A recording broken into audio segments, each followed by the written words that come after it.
reached a human crisis unlike any that we've experienced in the last 75 years. Any one side has too much, the other side will oppose it.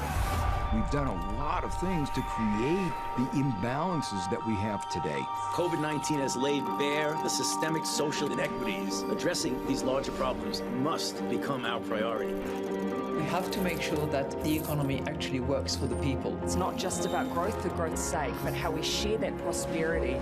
It is not sustainability or profit, it is profit through sustainability. We have to reskill our people to be successful, and if they're more prosperous, the companies are going to be more prosperous. The most important tools are education and technology. Technology creates opportunities so that people are able to move to greener industries. It's not about not knowing that we are in a climate emergency. It's about choosing to take action. For that, you need to act decisively in the support of renewable energy. The science is very clear today that the sustainable path is more attractive. We can focus on the short-term benefit, or we can look further to solve bigger issues. We need unprecedented collaboration to create systemic change. It means redesigning the instruments we currently have on a completely different trajectory, and that doesn't leave anybody behind.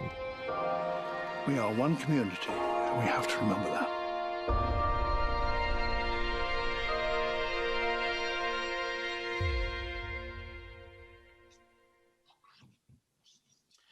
Good afternoon from what I assume is a snowy virtual Davos, and good morning from Washington, D.C.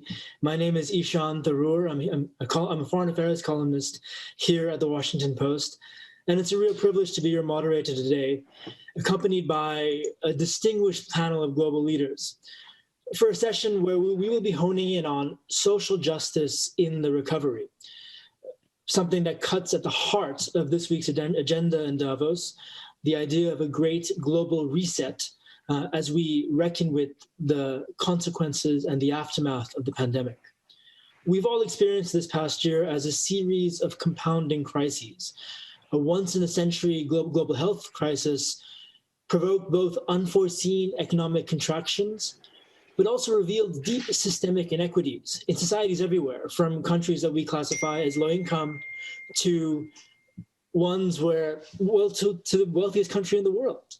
The pandemic, among other things, exposed gaps in social safety nets, failures in global governance and fiscal policy, and of course, the need for greater racial justice. So how do we work through these challenges? And how do we ensure that the recovery does not just simply take us back to the status quo ante? To talk through this, I'm delighted to be joined by a panel of global leaders on the front lines of this struggle, and with the real solutions for these questions. I'm joined by Gabriela Boucher, Executive Director of Oxfam International, Sadiq Khan, the Mayor of London, Anissa Kamadoli Costa, Chairman and President of the Tiffany & Co. Foundation, as well as the Chief Sustainability Officer at Tiffany & Co., and Darren Walker, President of the Ford Foundation, one of the preeminent and global philanthropic organizations. Gabriela, let's start with you. Every year, Oxfam comes to Davos with a report on global inequality. You guys act something like a kind of town crier among the global elites. The report is always rather grim reading, but this year in particular, because of the pandemic, it has some pretty stark revelations. I was wondering if you could set the stage for us on Oxfam's findings and what the implications are for a recovery thereafter. Thanks, Isham. I would like really to talk about how equality has to be at the heart of social justice. And this year we've presented the report, The Inequality Virus. And many of us, when we think about inequality, we think this is something just for idealists or an inconvenience to the serious business of capitalism. But Oxfam's message is, no, actually, equality is a fresh and moral and serious framework that can reshape the way we run our economies for the 21st century. Equality in our economy will drive us towards achieving the global goals that governments around the world agreed to. And it's crucial to fighting the climate breakdown. And let me say, we're paying for the profound failure of governments to address inequality. Oxfam is at Davos, as you say, this year with new data It shows that we risk facing the greatest rise in inequality since records began. And it could take more than a decade for billions of people to recover from the economic hit of the pandemic. While at the very top, just 10 billionaires, all men, have seen their wealth skyrocket by $500 billion since March. That could have paid to vaccinate the world and prevent anyone from being pushed into poverty by the pandemic. We also show the deadly impact of systemic racism and patriarchy. Nearly 22,000 Black and Hispanic people in the US would still be alive today if their COVID-19 mortality rates were the same as white people. 22,000 people. So you asked for solution, Ishan, and we'll get there shortly, won't we? But let me say that first, that tinkering at the edges won't do. We need to end extreme inequality and abolish gender and racial inequality at the very core of our economic strategy.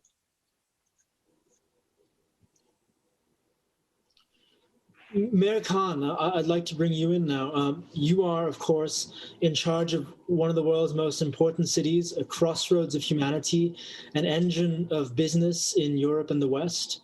What have you seen over the course of the pandemic? What have you seen in terms of the inequities exposed within your city? And how are you hoping to redress those inequities going forward?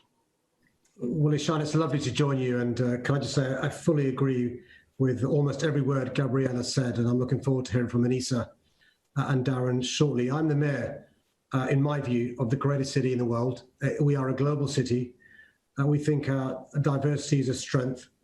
We don't simply tolerate difference. We respect it, we embrace it, and we celebrate it. One of the things that Gabriela talked about, which is really important, is what this pandemic has done is not simply expose the structural inequalities in our society. I would argue we are the most progressive city in the world. Even being so, this pandemic has exposed those structural inequalities, but it's exacerbated them as well. And what do I mean by that? If you're a Black male Londoner, you're 4 times more likely to have lost your life than if you're a white male Londoner. If you're a mother, you're 50% more likely to have lost your job than if you're a father. And so I've experienced what the IMF is talking about when the IMF says, if we're not careful, we could undo 30 years of progress made around gender equality. And Ishan, you'll hear phrases like build back better being used by not just the new president of the USA. I can actually smile when I say president of the USA now, rather than frown or be intimidated into cowering. But actually it means a new normal where we have a just recovery. And I hate using the word opportunity when it comes to a global pandemic, but Gabriela is spot on. We've got to use this horrible pandemic as an opportunity to reset and, in your words, reboot our economies across the globe. And that means not just government, but also civic society, the business community, the faith community, and others working together to address some of the inequalities we've talked about for too many years on an annual basis at Davos. Well, to turn to the business community, Anissa, Tiffany's, of course, is a major international brand, a company with supply chains arcing around the world. What has the pandemic taught you over the past year and revealed to you about the nature of your business? And since you are tasked with sustainability, how are you hoping to adapt both the functioning of Tiffany, and how do you hope the private sector can change or adapt going forward? No, thank you, Ishan. I really appreciate the opportunity to be here today along with my fellow panelists. Look, we all know that we're living in an extremely interconnected and interdependent world, and we can't afford to think or to work in silos. And as a business community, it's critical for us to address issues such as climate, equity, and social and environmental justice in a collaborative and integrated manner. So it's not just about reducing your greenhouse gas emissions or working on the diversity of your workforce. Of course, these actions are critical, but businesses must think more broadly and at the same time more deeply. And they have to constantly be connecting the dots between all of these areas. And the intersectionality of these views is really what's important. So I think that there are three things, very briefly, that will be crucial for the business community to be doing to contribute to a just recovery. The first is listening to different voices and giving them a seat at the table. So it's critical to bring in those different voices, external voices, to better inform what businesses do and how we should work so that we go beyond business as usual. And truly listening to the perspective of communities, whether local or global, is going to make business stronger and enable greater positive impact. And this is something at Tiffany that we've long done, communicating and really deeply engaging with Indigenous peoples and community organizations and NGOs. But this same principle applies internally as well, right? We're living in an era of employee activism where businesses that are going to be successful in the long term will be listening to and learning from employees across the organization, regardless of level, regardless of title or geography. The second is that business should champion and advance what I would consider true multi-stakeholder efforts. I've long believed in the importance of multi-stakeholder efforts, and to be clear, when I say that, this means that an initiative takes all stakeholders into account from the beginning and gives them a voice as well as a seat at the table. And true multi-stakeholder initiatives are not about just consultation, right? And frankly, we see a lot of the just consultation, but they're about co-creation. And so that's why, as a purchaser and a consumer of mined materials, we've been championing an effort that maybe I can talk about later called the Initiative for Responsible Mining Assurance. But in short, it is an entity that has NGOs, labor unions, affected communities, mining companies, and then downstream businesses such as Tiffany with an equal seat at the table when it comes to governance. And what that does is it leads to a stronger standards that all stakeholders have had a voice in and are represented by. And traditional standards, traditionally have just consulted with stakeholders, but it doesn't necessarily mean that their views are incorporated. So maybe we'll have time later to get to that, but I want to make sure that I just highlight my third and final point, which is that businesses are speaking out, but it's critical that they're backing up their words with action. So in my time at Tiffany, we've long used the power of our voice and brand to speak out on issues ranging from responsible mining to climate change to human rights. And what we've seen over this past year is that this must be the norm for business, not the exception. But most importantly, it is not simply about speaking out. It cannot be greenwashing or performative allyship. You cannot put something up on an Instagram page without having the appropriate underlying work be in place. And what's important and what everyone is looking for, and I'm glad, and I hopefully people will be held to account, is for authenticity. And that includes not only what actions businesses are and have been doing, but taking and also looking at what new and increased actions they're going to be taking looking forward. This issue of the private sector speaking out. Darren, if I can turn to you, here in the US, our experience of the pandemic was so punctuated in the summer by the explosion of protests following the killing of George Floyd. I was wondering if you could perhaps venture into what the impact of those protests were in the context of the pandemic. We had a public health and social crisis compounded by a deep historical wound being resurfaced in America. And is it important when we think of a just recovery to think of these things together? Thank you, Ishan, and it's a great honor for me to be with you, my friends Anissa and Gabriella, and of course the great mayor. What an honor for me to be here. Before jumping into the challenge of what happens in a post-George Floyd world, a world for corporations where we are being held to account, I want to just make sure we remember who the audience at Davos is. The audience at Davos are the world's greatest capitalists. Now, I am a capitalist because I believe that capitalism is the best way to organize an economy. But I also have a point of view that if capitalism is to be sustained, we must intentionally put a nail in the coffin of the ideology of the last 50 years propagated first and foremost by Milton Friedman and others who used the Friedman ideology as scaffolding to allow the kind of and propel the kind of inequality that Gabriella has spoken about this morning. So we must put the nail in the coffin first. Secondly, we must recognize that the challenge of white supremacy, as difficult as it is to talk about it, is real. Patriarchy is real in our capitalist systems.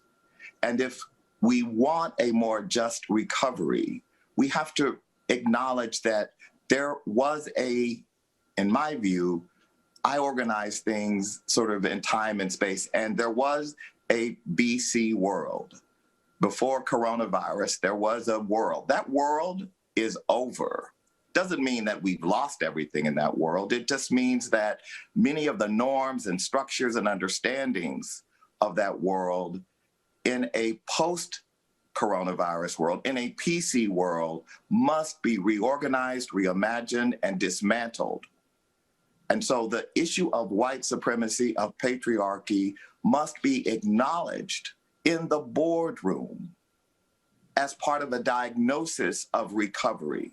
Because without acknowledging it, we will engage in the kinds of things that Anissa was just speaking of, the performative acts, of which we saw some Academy Award-winning quality performances by leaders of corporations who are not following through. And so we now have to ask ourselves, how do we move beyond the statements of Black Lives Matter to looking at the boardroom and asking ourselves, how can it be that 1/3 of the S&P 500 does not even have one African-American on its board? How would a company with that composition of a board be able to authentically implement, execute on, and sustain diversity as a value? So we have work to do, we capitalists, if we believe in capitalism and if we believe in justice. These are not irreconcilable ideas. And stakeholder capitalism, of course, is the watchword of this week, or the watch phrase of this week here in Davos. Darren, if I could stick with you, could you talk a bit more, perhaps, as we knuckle down into some of the solutions that we're venturing in the months ahead? Could you talk a bit more about some arenas of progress that you've seen or that you hope to help affect going forward in the United States, whether it's with ways in which the private sector can lobby or be more effective, or ways in which certain political leaders can take more proactive action alongside civil society? I'm sure the Ford Foundation is at the heart of so many of these conversations. We're very lucky to be investing in a major initiative on the future of workers, because for us, it's not about the future of work. It is about the future of workers. And will they have security? Will they have a safety net? So the policies that support workers, we need more policies like paid sick days, like the ways in which companies are reimagining ownership. What happened to those employee stock ownership corporations? They went away. Well, they went away because of an ideology that all of the profits of a company belong to the shareholders, not employees. So we have a system where employees no longer are owners of their company. So we need to restructure our economy to have more mechanisms for employee ownership. It's something we're supporting. We're also looking at the fundamental issue of investments. How do we invest our endowment at the Ford Foundation? Because investors, asset managers have power in the marketplace. So we have to use the marketplace. We have to also ask some fundamental questions about the allocation of capital and labor.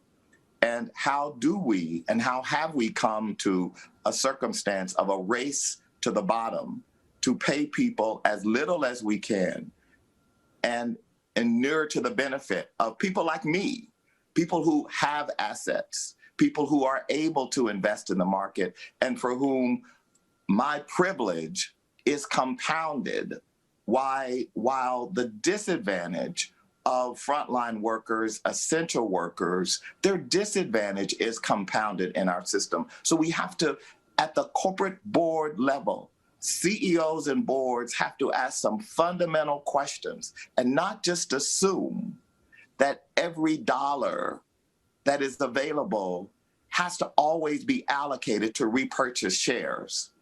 Let's have some fundamental questions about what is the right allocation of share repurchases versus capital expenditures and operating expenditures in our capital structures as corporate entities. So these are fundamental things that happen actually behind the curtain.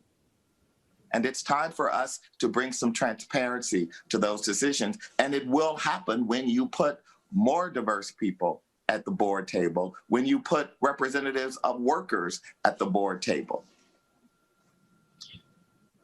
Anissa, are those conversations that are happening at a company like Tiffany? And what does stakeholder capitalism look like there? Yes, I mean, you know, years ago, companies used to follow legislation, but of course, laws are uneven globally. And so what you've seen over the past number of years are companies sort of leading by creating their own standards, right? And I think that that is good when they are leading standards. But again, to Darren's point, to points I made earlier and that Gabriella and the mayor made earlier, you need to make sure that you're having an inclusive conversation. And that means from the top down. So as Darren said, from a governance, the board down, and from the bottom up, and from an external perspective, right? So you need to make sure that you're including and listening to an inclusive set of voices as a business, since now business has had to create and set higher bar standards as we move forward. Mayor Khan, I have two questions for you, if I may. Of course, you've experienced the pandemic in London in a rather fraught political moment as well as Brexit was carried out. Could you talk a bit about, first, what the experience of going through Brexit was in the middle of this global health crisis? Yeah, of course I can. Well, first, just follow on one of the points that Darren made, which is we mustn't assume that the horrific killing of George Floyd only had an impact on Minnesota, Minneapolis, the USA. The ripples of that horrific killing are felt around the world. And one of the things, Darren, we've needed to do this summer is to not just be, activists in the sense of the Black Lives Matter movement, but allies of this issue, because it is a fact, whether you're in America, London, or elsewhere across the globe, if you are Black, your life chances are far less than you are at any other ethnicity. Racism, inequality, and discrimination suffered by Black people in 2021 in the most progressive city in the world is still unacceptable. And that acknowledgement that Darren talked about has been taking place across the business community, civic society, politics, and the rest. And so if you imagine, Ishan, we're dealing with, in our bandwidth, this awful pandemic. We've got the fact that the pandemic is exposing and exacerbating structural inequalities. You've got the Black Lives Matter movement, which is really important, exposing racism, inequality, and discrimination against Black people. And then you have self-inflicted trauma caused by Brexit. And so you can understand why my government didn't quite do the deal with the EU. That was the best deal possible. I'm somebody who, of course, didn't want to leave the European Union. We are. In my view, we need to be multilateralists. We need to be working together. We need to be pooling our resources. That I'm afraid, Ishan, the timing of Brexit couldn't have been worse. We have left the European Union. So my job as mayor of this great city is to make sure that I continue to amplify the underlying strengths our city has, which aren't going to change. Where we are on the timeline, our geography, the language, our unique ecosystem, our diversity, the financial sector, the universities, the life sciences, the tech, creative industries, and so forth. But it's going to be a challenge, Ishan. And that's why when we began the conversation, we talked about a new normal rebooting. And I think there are opportunities here. And one of the great things about the conversations I'm hearing from friends in the business community like Darren and Anissa, but also civic society like Gabriella, are the conversations we're having in London. I've brought together in London key players from the business community, government, faith community, civic society, to work together on what should be our missions going forward. And colleagues can go to any search engine to type in the London Recovery Board and look at the 9 missions we've chosen, which touch upon the things that Gabriella, Darren, and Anissa have talked about. I'll give you one example, Ishan: digital inequality. This conference is taking place virtually, but in our respective cities, think about those members of our society who haven't got the right connectivity, haven't got the right devices, haven't got the right skill set. And the same goes for not just meeting each other, but jobs for the future, skills for the future. And we've got to have the humility as politicians to accept we haven't got all the solutions. And we're seeing in London, the business community also with humility saying that, civic society saying that, the faith community saying that, but us pooling our resources. I love the way Anissa described it. We've got to be getting them involved in the design phase, in the implementation phase, in the execution phase, and we're doing that. And we've hotwired our DNA, Ishan, to make sure we're fully utilising the full talent pool that exists across our city. Just to stick with that for one more question to you, the past half decade, we've seen a certain kind of ascendant nationalism in the West, but the experience of the pandemic, and of course the fundamental reality of the climate threat facing the planet, and indeed also the question of social and economic inequities around the world, do not have only national solutions. What role do cities, and especially cities of the scale like London and the importance of London, what role do cities have as engines of finding these solutions and driving change? Well, our world is becoming more urbanized. More and more people are moving to live in cities.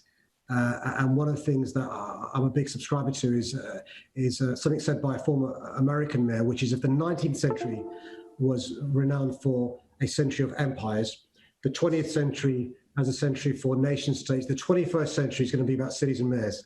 That's where the action is.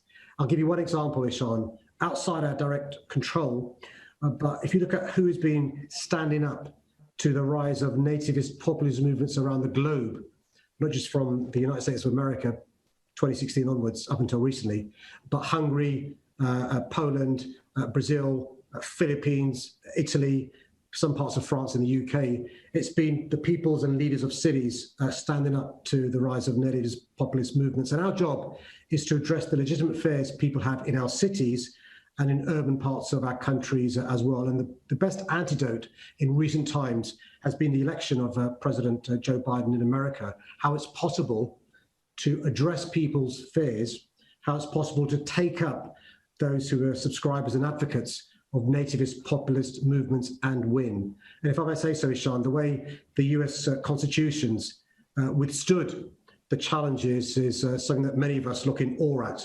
And that's one of the reasons why you are a beacon to other parts of the world.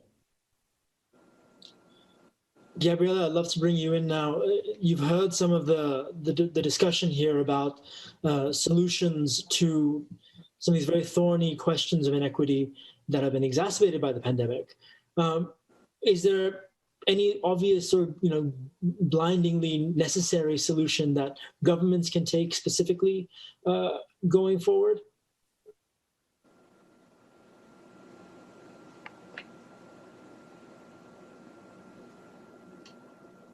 Feeling in this panel, everybody I feel is listening to each other and reflecting on each other, and it's what each of our panelists have been talking about is the interconnectedness and the really appreciation of diversity means listening to each other in this deep way. And I think Anissa also spoke of co-creation.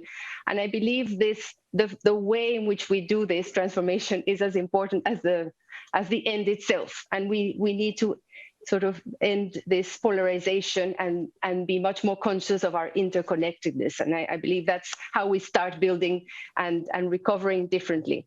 I think one thing that is definitely very pressing precisely in this interconnectedness is the issue of vaccines. So it's a critical inequality issue at this moment. So rich countries are currently making their greatest efforts to get their populations vaccinated as soon as possible. But we know there's an issue of availability of vaccines, and basically the majority of the world is being left out. So 1 in 9 people in developing countries is likely to miss out on a vaccine. And that's a recipe for inequality and really self-defeating for the recovery. So we are not alone in one country or another. It needs everybody to work together. And we really need to have governments ensure that there is no monopoly on a COVID-19 vaccine. That's very important. And then at this moment also, how do we also make sure that this right to health that we've all said is denied because of issues of racism and sexism in many countries, how do we ensure that people get care irrespective of the color of their skin or the cash in their purse? And that we really achieve universal health care, like middle-income Costa Rica pulled it off in a decade. So, and also how do we actually fund this fairer future that we're all talking about? So for this, we need to think of taxing differently. And this in this area, Argentina is leading the way with a one-off wealth tax to fund the COVID recovery. But we think this should be now the norm. So we can't think of small adjustments. We really need to see how we're going to fund a fair and just recovery that is really redistributing at the same time as it enables all participants of the economy to be active. And as Darren was saying, we need action to ensure workers' rights, and also that unions have a seat at the table, and that businesses therefore benefit from these different perspectives. And we had the example last week from Unilever that we partner with, how they've just backed a living wage for everybody across the supply chain. And that's really huge. And I think the quote from the Unilever CEO saying, "Without healthy societies, there is no healthy business," tells us how we are, we can't think of one without the other. And this is the type of action that we need everybody to take on. And following the movement of Black Lives Matters or Ni Una Menos, and see how we can bring anti-racist and gender equality into the core of what we do, into our new 21st century economy. Gabriela, that's perfect. I think you really put a lot down on the table. And unfortunately, we are out of time for the main session. But there are invited participants. Davos, please remain in the room, and we will continue the conversation there. For everybody else, thank you so much for joining this terrific panel. And this is just the start of a very, very important conversation as we move ahead. Thank you again.